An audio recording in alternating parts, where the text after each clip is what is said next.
오늘 등장하는 나오미는 남편도 죽어서 없고 두 아들마저 자녀가 없는 상태로 죽었기 때문에 지금 나오미에게는 남아있는 혈육이 하나도 없게 된 굉장히 절망적인 상황입니다. 원래 이 나오미는 베들레헴에서 살고 있었어요. 그런데 그 땅에 이제 흉년이 드니까 살기 힘들 것이라 생각하고 이제 네 식구가 이스라엘을 떠나서 모압이라는 지역으로 이민을 가게 된 거예요. 이들은 하나님의 뜻을 묻지 않고 자신들의 생각대로 더 나은 삶을 향해 떠났던 것이죠. 이런 모습은 나오미만의 모습이 아니었어요. 이스라엘에 왕이 없음. 이스라엘에 왜 왕이 없음? 인간 왕은 없을지 몰라도 하나님이 여전히 이 이스라엘을 통치하는 왕 아니었습니까? 자, 그런데 차사시대 이스라엘 백성들은 왕이신 하나님의 뜻이 아닌 자기의 생각, 자기의 소견에 옳은 대로 행동했다는 거예요. 나오미의 가족도 마찬가지였죠. 모압으로 온 지 얼마 되지 않아서 이 나오미의 남편 엘리멜렉이 죽게 됩니다. 두 아들을 이제 결혼을 시키는데 이제 한 며느리가 루시고 다른 며느리가 오르바라는 며느리였어요. 이게 웬일입니까?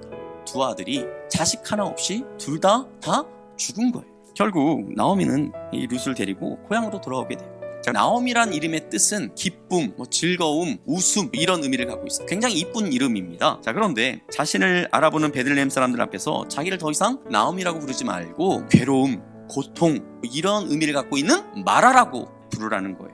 베들레헴에 살고 있는 사람들 눈에 보인 이 나오미는 운이 다한 그런 여인으로 보였을지 몰라요. 자, 그러나 하나님이 어떻게 하셨습니까? 나오미의 남편이었던 엘리멜렉에게 있어서 가까운 친척들이 몇 명 있었는데 그 중에 한 사람 보아스가 이 나오미와 나오미의 며느리인 이 모압 여인 이 룻의 처지를 너무나 안타깝게 여기고 이 룻을 이 보아스가 자기의 아내로 삼아요. 그리고 이제 그 둘 사이에서 아이가 태어난 거예요. 이방인인 이 룻을 사용하였어. 생명이 다한 것 같이 바짝 마른 이 나오미의 인생 가운데 생명을 불어넣어 주셨다라는 거예요. 나오미의 가족이 하나님의 뜻을 묻지 않고 이스라엘을 떠났지만 하나님은 나오미와 그 가족을 여전히 주목하여 보시면서 그 가정을 위해서 무엇인가 일하고 계셨다라는 거예요. 가문을 이을 수 있는, 가문이 끊어지지 않고 다리를 놓는 그 사명을 이 나오미가 잘 감당할 수 있도록 그렇게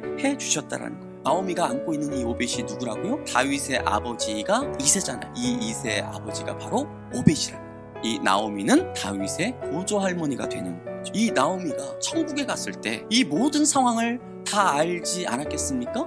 나오미가 얼마나 감격해 했겠습니까? 하나님을 향하여서 이 나오미가 뭐라고 했겠습니까? 하나님, 이처럼 비천하고 부족한 나를 다윗의 조상이 되는 것도 너무나 감사한데 메시아 예수 그리스도의 조상이 되게 하셨습니까? 그 예수 그리스도께 이어지는 다리를 나를 통해서 놓도록 그렇게 하셨습니까? 얼마나 감격스러워했을까요?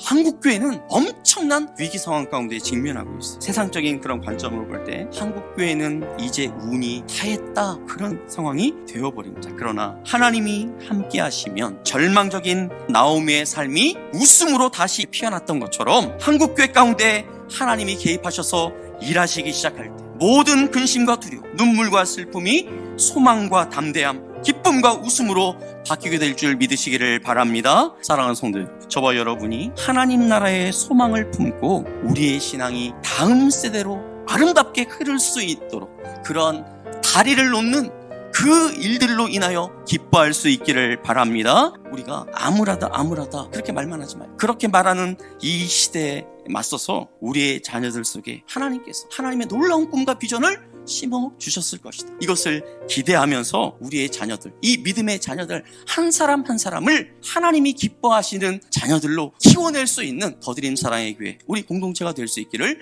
우리 주 예수님의 이름으로 축복합니다. 아멘.